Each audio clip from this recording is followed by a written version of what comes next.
Hi everyone, welcome to this lightning talk. I'm Ribenzaft, the co-founder and CTO here at Epsagon and also an AWS serverless hero. In the following lightning talk, we're going to talk about observability, microservices, and all cool things. So let's talk about what's changed over the course of the years.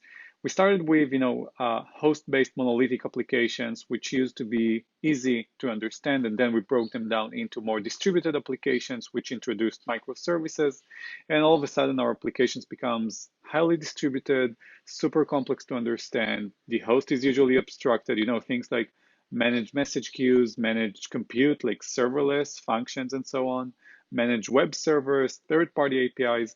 This introduces new kind of problems. Among these problems for the engineering and DevOps teams, making it much more harder to troubleshoot, especially if we got distributed flows and async ones, it's becoming very, very hard to understand, correlate the logs, and understand what happened between each and every service.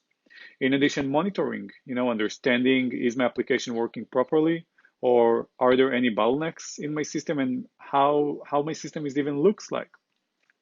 Ultimately, both of these things also impacts our development because most of the things that we're experiencing in production happens also in the dev environment. And this is where we need a good tool that helps us to gain observability.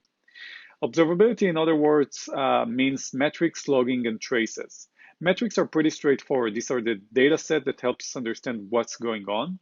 And then when there is a problem, we can dig into the logs to gain more information, more raw information that helps us troubleshooting. And the last part of observability, the last pillar of observability, and the most important one today in microservices is tracing. The ability to scope each and every request coming from one end to another, so we'll be able to understand exactly how our requests are moving from each and every service in our microservices. Now, once that we understand what's observability, let's jump into the Epsagon platform. This is the demo environment of Epsagon. You can all reach it at demo.epsagon.com. I'm already at the service map, which, with a single click automatically visualize and auto-discovers every resource in my application. In this example, we got a retail store application with some endpoint load balancer and a Spring Web application and a Kafka message queue, consumer, S3 buckets, DynamoDBs, and even some serverless out of it. I can easily click on any resource to get some more metrics about actually what's going on, both in success, errors, or duration. And since I'm seeing a lot of errors over here, I can even drill into the specific traces because now I want another part of the observability to understand exactly what's going on. So this leads me to the trace search screen, which gives me both metrics, aggregated metrics on top of what is going on, and also each and every event that conforms to this filter. I can easily get to each and every event, which will result in a full trace end to end, which tells me, okay, this is the path that the request was going from one service to another. I can easily see what went on this specific service, what ECS cluster and service is it running on, or for example, if there's been a problem, I can debug the Kafka message to understand exactly, what was the value that one service transmitted to another value, and go to each and every service, each and every call in my stack in an automated way. For example, again, seeing the request headers or the request params that got into this request in the first place. Super simple to understand in this kind of flow instead of troubleshooting logs all over the place. Epsagon also provides out-of-the-box monitoring for almost any kind of infrastructure today that is popular: ECS, Kubernetes, serverless functions, and so on. I'm showing here as an example the ECS dashboard where you can see for each and every service exactly what's going on, CPU, memory, configurations.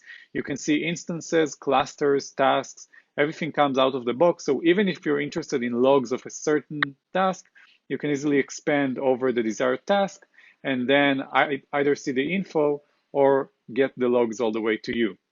So it makes it much more simple to have everything under the same observability system. Same goes for Kubernetes and functions. You'll get out-of-the-box dashboard that will fit all of your needs without the need to manually manage it or provision or set a persistent data store and so on. Same for Kubernetes. We can see all pods, clusters, nodes, containers, and deployments. And also same applies for serverless functions that we'll be able to have a look over here. So the serverless functions is very unique to Epsagon. We provide out of the box monitoring for all of the functions, all of the triggers that you're having for each and every one of them, invocations, errors, timeouts and out of memories, and also estimated monthly cost. In addition to that, Epsagon provides alerting to any kind of service that you wish to integrate with, things like Slack, PagerDuty, VictorOps, ServiceNow, and so on. You can customize any kind of alert to any kind of destinations, starting from any exceptions that you're having, or the environment that the code is running, or even the infrastructure that the code is running on, for example, a Kubernetes pod or a cluster, and so on. All ChefConf attendees today are welcome to start their own trial in Epsagon and get some awesome swag. You can get everything at epsagon.com/chefconf, and as you already know, we support all of the following containerized environments, serverless environments, Kubernetes, and so on. Thank you very much for joining. You're welcome to ping me over at the email or shoot me a message at Twitter. I would love to hear any questions that you're having. Thank you very much for joining.